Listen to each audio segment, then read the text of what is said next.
Right now, as you listen to this, your future self is either thanking you or cursing you.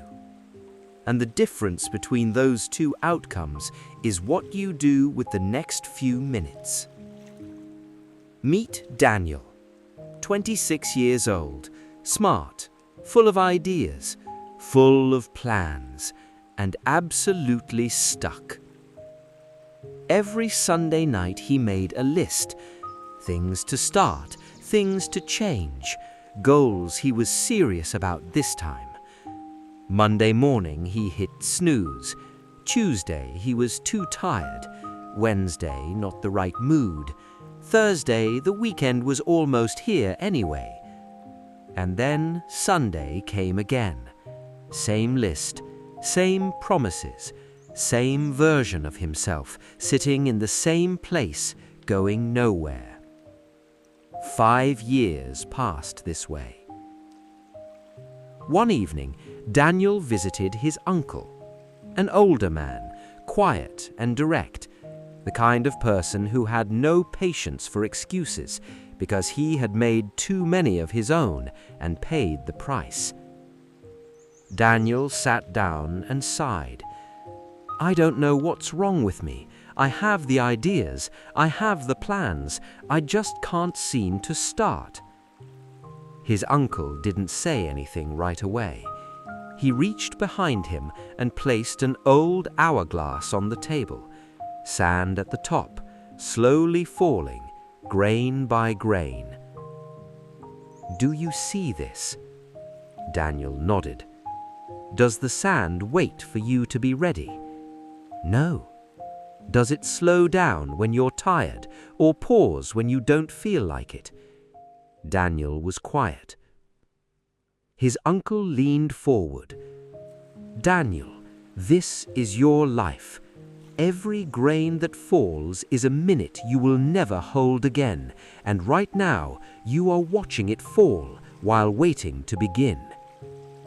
You are not lazy, I know that, but you have made a dangerous mistake. You are living like time is unlimited, like there is always a tomorrow, like the right moment is still coming. But the right moment never comes, my son. It is created by people who decided to move before they felt ready." Daniel looked at the hourglass. He thought about the last 5 years, the business idea he had written down and never started, the skill he had meant to learn and kept postponing, the version of himself he had promised he would become. None of it had happened, not because he didn't want it, but because he had traded every today for a tomorrow that never arrived. His uncle spoke again softly. "Think of your time like water flowing down a mountain. Water does not stop to rest in comfortable puddles. It does not get distracted by every rock. It has one purpose, to reach the ocean, and it never stops moving towards it. But most people treat their time like sand held loosely in an open hand. They watch it slip through their fingers and wonder why nothing changes." Daniel felt something tighten in his chest. Not guilt, something sharper than that. Urgency. "So what do I do?" His uncle picked up the hourglass and turned it over. Fresh sand at the top, a new start. "You stop managing your time and you start owning it. Most people give their best hours to things that don't matter, to scrolling, to waiting, to avoiding. Pick one thing, just one thing, the thing you have been postponing the longest, and do not sleep tonight until you have taken one real step towards it. Not a plan, not a note, a step." Daniel drove home that night differently. Something had shifted. He sat at his desk, opened the document he had not touched in 2 years, and started writing. Not perfectly, not with confidence, but he started.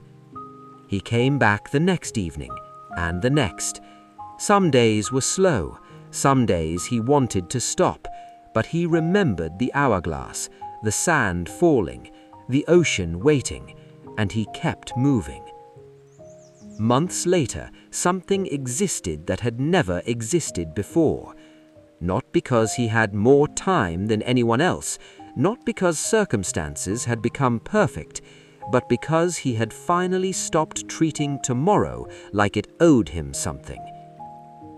Now think about your own life. What did you do yesterday that moved you closer to where you want to be? How many Sundays have you made the same list? The truth is hard, but it is simple. You are not waiting for the right time. You are hiding from the decision.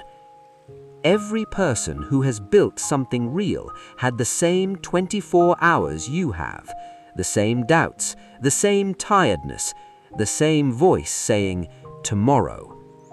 The difference is they didn't listen. So here is what you are going to do. Before this story ends, before you scroll to the next thing, pick one thing, the one thing you have been postponing the longest, and take one step towards it today. Not tomorrow, not when you feel ready. Today. Because your future self is being built right now in the choices you make in the next few hours. The sand is falling, the water is moving, and the only question that matters is, are you moving with it?